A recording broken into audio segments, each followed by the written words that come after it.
Apalagi kita sudah berpuluh-puluh tahun bersama-sama. Makanya sering saya bilang, jangan ada seorang suami yang menyakiti istrinya. Jangan. Juga istri jangan sakiti suamimu.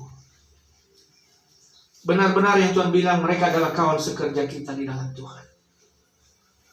Oleh karena itu, pada pagi hari ini, saya ingatkan lagi kita kembali apa yang disampaikan Tuhan Yesus kepada murid-muridnya di dalam Yohanes 14 itu. Ayat 1 sampai 3.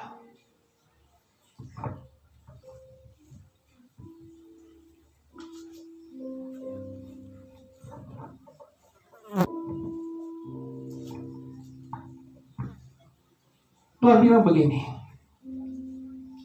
janganlah gelisah hatimu, percayalah kepada Allah, percaya jugalah kepadaku. Di rumah Bapakku banyak tempat tinggal. Jika tidak demikian, tentu aku mengatakannya kepadamu. Sebab aku pergi ke situ untuk menyediakan tempat bagimu. Dan apabila aku telah pergi ke situ dan telah menyediakan tempat bagimu, aku akan datang kembali dan membawa kamu ke tempatku, supaya di tempat di mana aku berada, kamu pun berada. Tidak ada satu kitab manapun, saya ulangi, tidak ada satu kitab manapun dan tidak ada nabi satupun yang berkata, jangan gelisah hatimu. Aku pergi pulang ke rumahku atau ke rumah Bapa, ke surga, bukan semata-mata hanya meninggalkan engkau, tapi menyediakan tempat bagimu. Sampai Tuhan katakan, banyak tempat. Jadi nggak benar apa yang dikatakan saksi Yehova dalam Wahyu itu. Hanya 144.000. Nggak benar. Tuhan bilang, banyak tempat. Di dunia ini terbatas. Kadang-kadang orang mau pergi sesuatu, apakah ziarah dan sebagainya, kuotanya terbatas. Tapi saya mau katakan, tempat yang disediakan oleh Tuhan tidak pernah terbatas. Yang percaya katakan amin, saudara. Amin. Salah satu janji Tuhan kepada murid-muridnya, karena murid-muridnya waktu itu takut, gelisah. Kita ditinggal oleh guru kita, ditinggal kita oleh Tuhan kita. Bagaimana keadaan kita selanjutnya? Waktu Yesus saja masih bersama-sama dengan kita. Namun demikian, orang-orang Yahudi, orang-orang Farisi, ahli Taurat,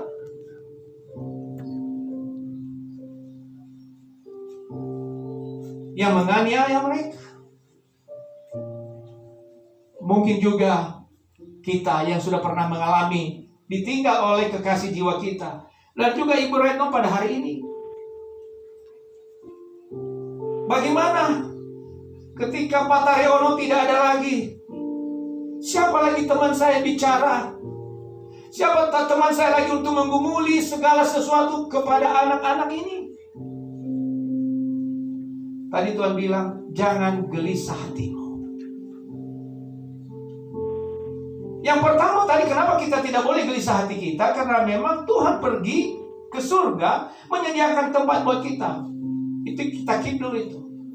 Tapi yang sesungguhnya kenapa kita tidak boleh gelisah?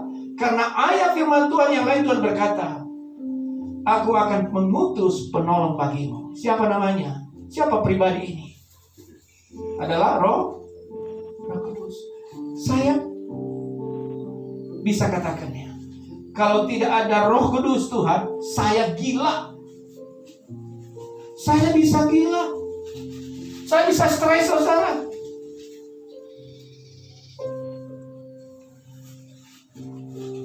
Di mana Ibu Hondo ada, di situ saya ada. Makanya Pak Sabar, jangan pergi sendiri-sendiri. Ya, ada waktunya nanti kita jalan sendiri. Saya lihat Pak Sabar kebanyakan jalan sendiri sekarang. Kalau saya tahu Bapak sabar, ada waktunya nanti kita akan jalan sendiri. Walaupun di Pengkhotbah 4 berkata tidak baik itu manusia itu seorang diri. Nanti baca-baca Pak Sabar. Pengkhotbah 4 ayat 9 sampai 11.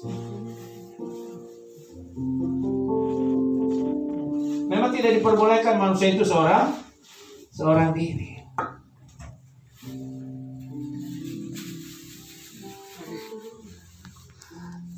Terbilang, aku akan mengutus penolong bagimu. Dan itulah yang menghibur kita sampai hari ini, sehingga kita bisa menghadapi ini. Dan yang pertama tadi yang saya katakan, bahwa Tuhan menyediakan tempat yang tidak terbatas untuk kita. Oleh sebab itu saya ingatkan kita, jangan kita menjadi pemburu surga. Jangan kita buru surga, mengejar surga. Gak usah.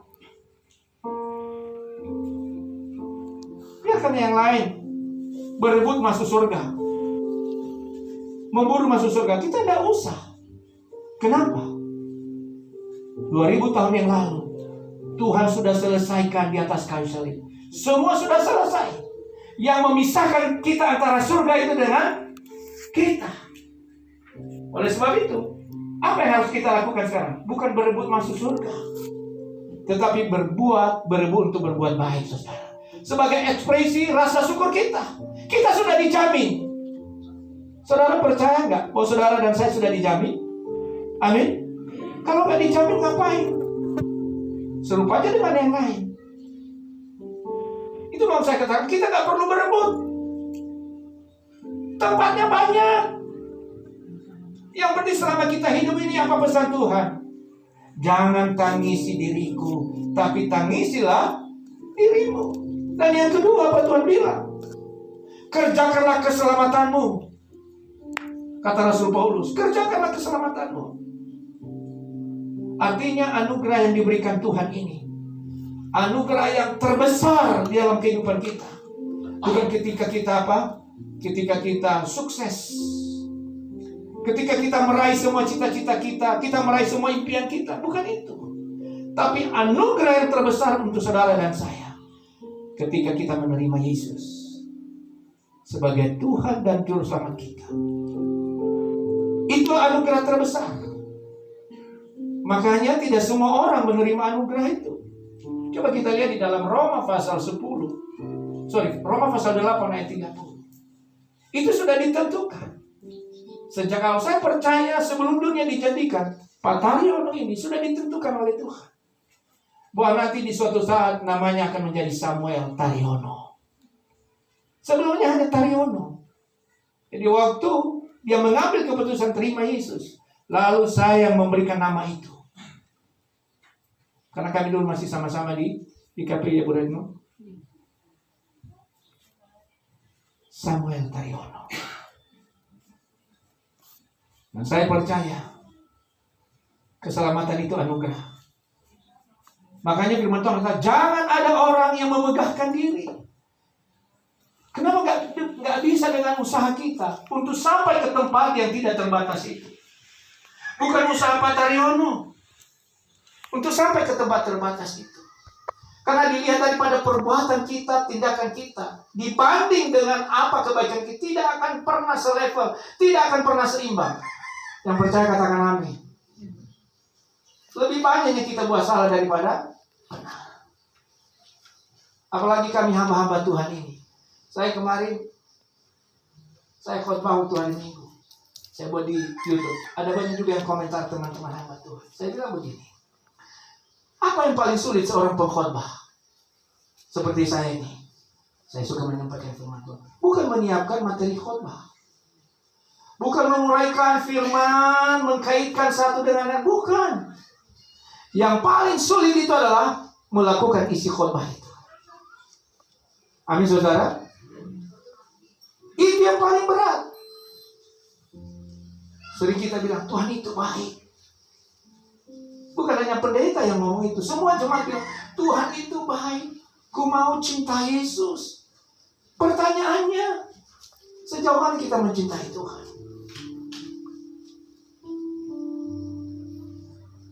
Oleh karena itu saya percaya, sebagaimana Tuhan katakan, tidak ada seorang pun sampai ke tempat yang tidak terbatas itu tanpa melalui aku. Oleh sebab itu biarlah lewat kepergian Pak Taryono ini menjadi berkat bagi kita yang lagi ngumpul sekarang. Lihat aja, lihat wajah kiri kananmu, coba berubah wajahnya semua kan? Berubah wajahnya. Saya sengaja buka tadi maksud supaya jangan berubah wajah saya. Kenapa berubah? Karena gelisah, karena takut. Dan kita harus patuh kepada pemerintah. Sebenarnya bukan kita takut kepada pemerintah, takut kena corona kita dan untuk diri kita yang dikatakan pemerintah itu. Amin saudara. Makanya Tuhan bilang jangan gelisah hatimu yang ada di depan rumah Ibu Retno saat ini. Jangan gelisah hatimu. Kalau besok lusa kita menyusul Pak Taryono, tempat tidak terbatas. Yang perlu sekarang apa? Tuhan, apa yang bisa saya buat sekarang? Saya bilang kembali sama jemaat, di sinilah letak bahwa kita itu mengenal Tuhan dan percayakan kuasa Tuhan. Kita mampu berbagi di masa sukar ini. Saya berdoa, ayo mari kita berlomba-lomba, bukan untuk berebut surga, bukan berlomba-lomba untuk mengejar surga, tapi berlomba-lomba untuk apa? Untuk berbagi. Amin saudara. Amin.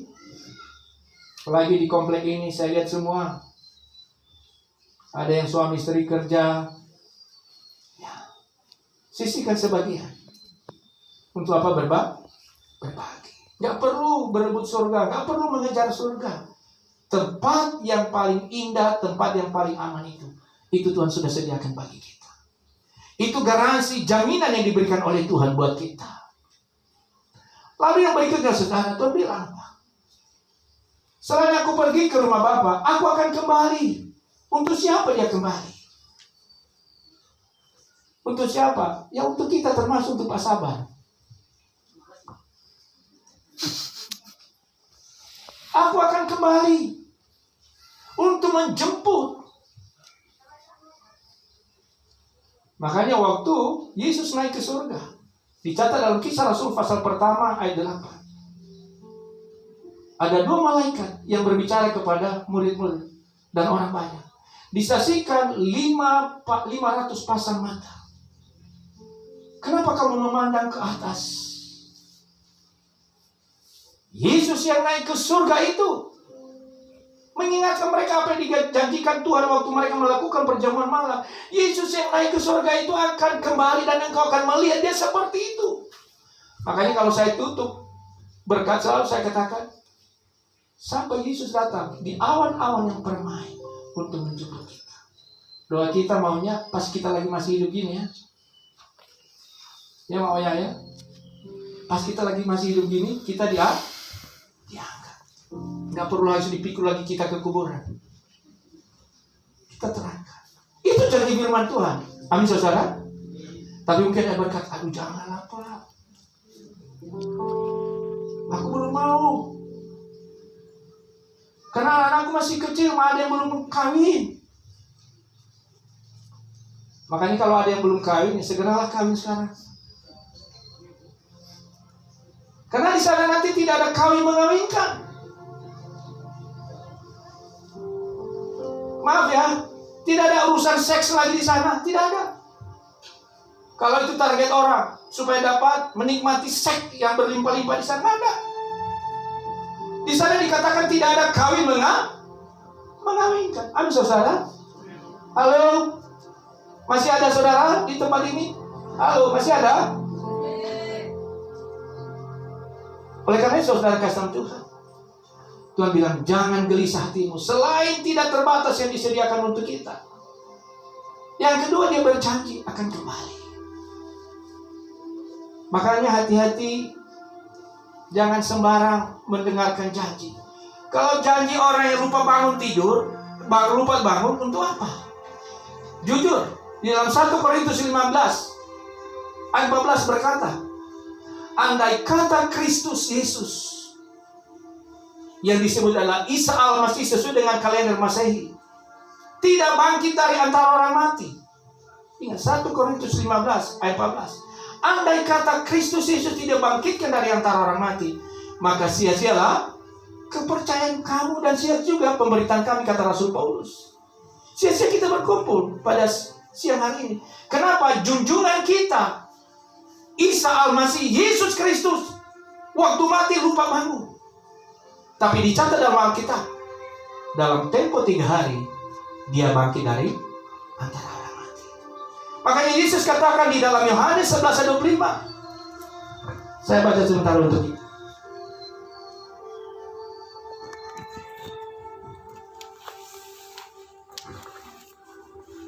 Dikatakan di sana, jawab Yesus, akulah kebangkitan dan hidup. Barang siapa yang percaya kepadaku, ia akan hidup walaupun sudah mati. Kalau Yesus yang mengatakan ini lupa bangun, nggak perlu kita percaya kepada Injil ini. Nggak perlu. Yang berfirman itu, yang berjanji itu sampai sekarang lupa bangun. Tapi dia bangun. Oleh sebab itu, boleh kita berkata, hatiku percaya. Hatiku percaya.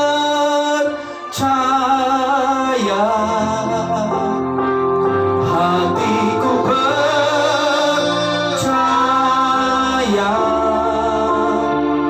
Hatiku percaya. Selalu ku percaya. Sekali lagi, hatiku percaya. Hatiku percaya.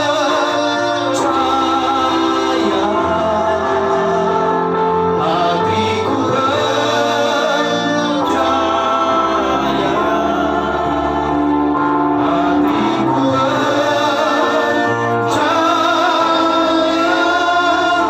Selalu ku percaya.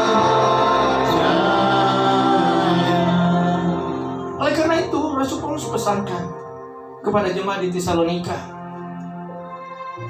Selanjutnya, kami tidak mau saudara-saudara bahwa kamu tidak mengetahui tentang mereka yang meninggal, supaya kamu jangan berduka cita seperti orang lain yang tidak mempunyai apa?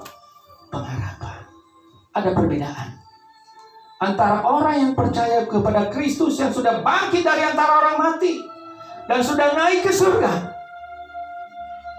Sekali lagi, junjungan kita, Isa Al-Masih, Yesus Kristus, itu Tuhan yang tidak lupa bangun. Kita yang menerima dia, kita tidak akan bersedih lagi. Apalagi orang yang telah meninggalkan kita tidak perlu bersedih lagi. Jangan sampai kita tahu tidak man. Kenapa kita bersedih? Kenapa sering orang bersedih? Karena yang pertama, tadi saya katakan tidak akan pernah ketemu lagi. Yang kedua, tidak tahu alamatnya. Alamatmu dan alamatku waktu mati, jelas alamatnya. Di dia alamat kita. Saya percaya apa yang dinyanyikan oleh Jack Marpau dulu itu benar. Tu dia ho, numate ho. Ada yang tahu lagu ini? Saya rindu. Mungkin ada yang bisa nyanyikan itu, Bu. Siapa yang bisa nyanyikan lagu ini? Tu dia ho.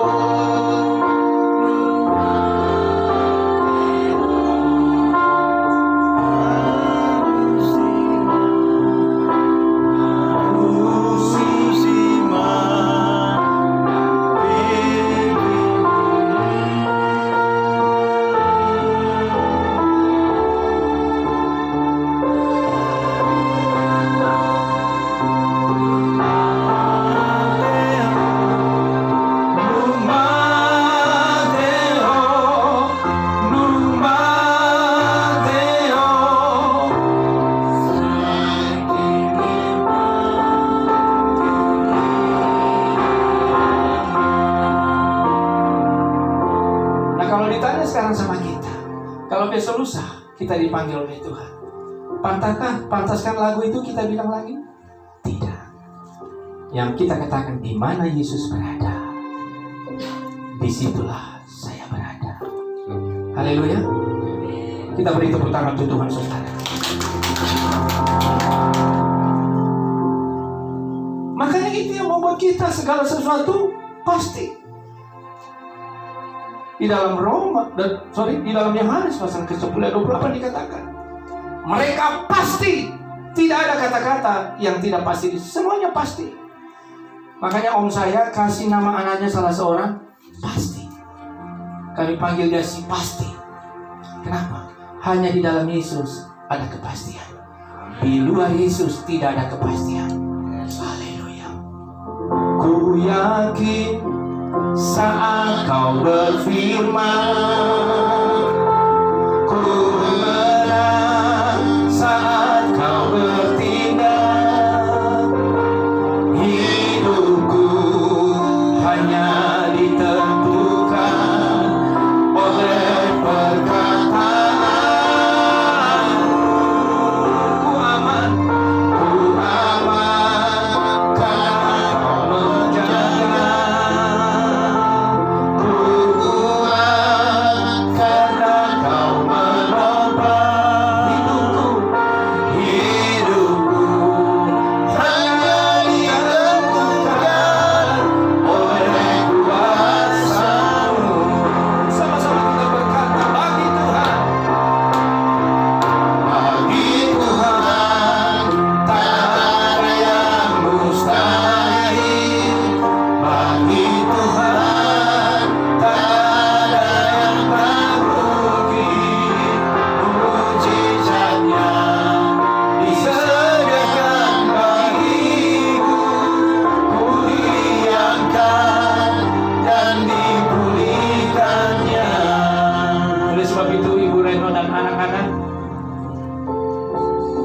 yang menentukan hidup kita bukan apa kata orang. Masa depan kita bukan ditentukan apa kata orang, tapi apa kata firman. Amin saudara. Oleh sebab itu, jangan sampai ada satu hari tanpa kita membaca firman Tuhan. Amin saudara. Dan yang terakhir, saya mau katakan, boleh datang ziarah ke kuburan. Saya kadang-kadang ziarah juga ke kuburan sana, melepaskan rindu.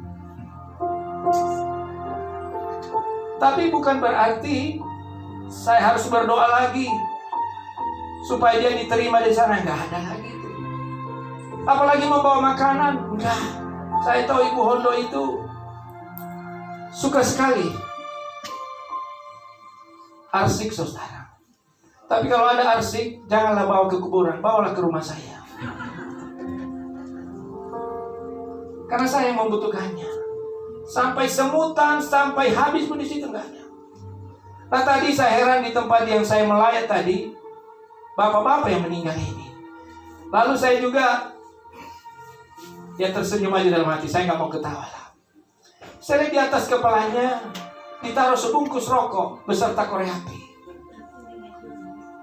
Seolah-olah Pak merokok nanti di sana ya. Kadang-kadang juga ditaruh Alkitab.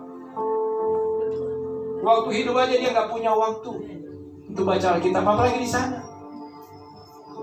Pelan-pelan, ya, menyusut daging kita ini. Habis. Coba bayangkan sebentar. Habis. Kayak lilin kita ini kan, habis. Boro-boro. Kapan lagi? Ada nggak waktu kita baca Alkitab lagi di sana? Ada lagi acara makan-makan? Nggak ada. Kalau makan-makan sekarang, nanti selesai itu Pak Hondo, aku ada acara ulang tahun, datanglah ke rumah. Jangan waktu sakit, Pak Hondo tolonglah doakan ya. Memang bagian kami para pendeta kalau sakit itu selalu di telepon, tolong doakan. Tapi pas acara makan-makan syukuran, biasanya itu dilupakan. Tapi bukan di Galang ini. Itu orang Medan yang suka buat itu. Oleh karena itu saudara kasih Tuhan, pengkhotbah katakan sudah tidak ada hubungan kita lagi dengan orang yang meninggal. Tidak ada. Kita yang punya kenangan, mereka nggak punya kenangan lagi. Banyak jangan nanti datang ke kuburan meraung-raung lagi sana ibu itu. Mas, oh mas. Bayangkan kalau dia teriak, iya, kenapa? Kenapa ya? Kan bisa kabur kita. Iya kan? Makanya, jangan. Terus anak juga begitu. Kalau meninggal bapaknya, Pak, Mak, dia bawa apel, dia bawa saksang lagi. Jangan. Sekarang Bahagiakan orang tuamu yang masih punya orang tua. Yang setuju katakan amin. Kalau dua sudah meninggal, apa lagi coba? Gak ada lagi. Puas-puaskan hatimu sekarang. Saya anak-anakku gak ada sini, cuma ada menantuku. Puas-puaskanlah. Membahagiakan orang tuamu sekarang. Masalah yang enak untuk dia.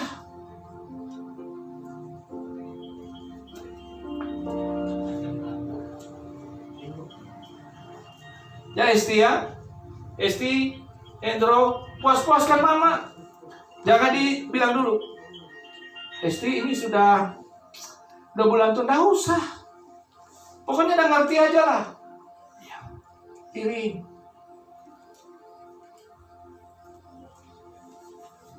Kenapa? Orang yang menghormati orang tuanya akan diberikan umur yang panjang, saudara. Amin. Oleh karena itu, tidak ada hubungan kita lagi dengan yang mati. Jadi kalau besok lusa ada yang kesurupan, yang menyaru seperti Pak Taryono, itu bohong. Jangan percaya Bu Retno. Pak Taryono sekarang ada di tempat yang tidak terbatas itu. Amin. Ya. Justru yang menjadi pertanyaan, kalau saya besok lusa dipanggil, di manakah tempat saya? Makanya sering saya bilang, bukan yang membawa orang ke surga itu ke tempat, keabadian itu ke tempat yang tidak terbatas itu, karena banyaknya yang hadir orang. Papan bunga yang berkilo-kilometer, bukan. Tapi yang penting ketika kita mati, siapa yang menjemput kita? Di mana alamat yang kita tuju? Tadi udah tahu alamatnya kan? Di mana Yesus berada, di situ aku berada. Makanya kita nggak boleh bersedih lagi.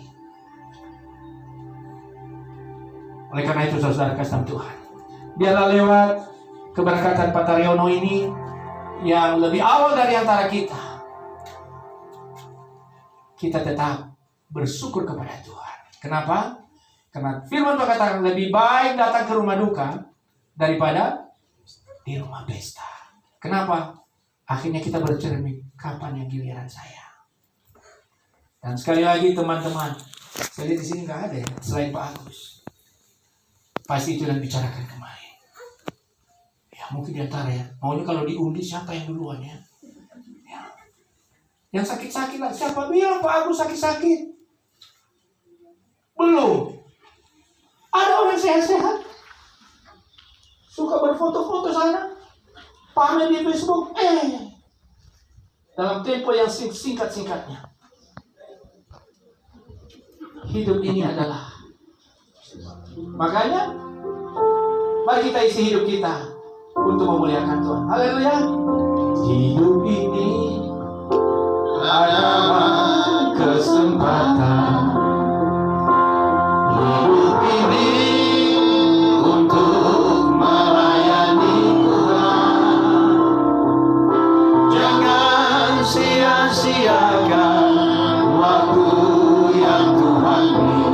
Hidup ini sudah jadi berkat. Saya tiba-tiba teringat, anak yang hilang itu, kalau dia nggak sadar, dia tidak akan mendapat pelukan yang begitu hangat dari bapaknya. Kalau dia tidak sadar bahwa dia sedang ada di kubangan, di jalan yang salah, lihat waktu dia pulang, apakah dia diusir? No, justru dia disambut seperti pahlawan. Oleh sebab itu ada kesempatan hari ini. Masih ada kesempatan. Ayo, kamu yang silap, kamu yang hilang, kamu yang nyasar, ayo kembali di jalan yang Tuhan bilang, di mana aku berada, di situ berada. Oh Tuhan, pakailah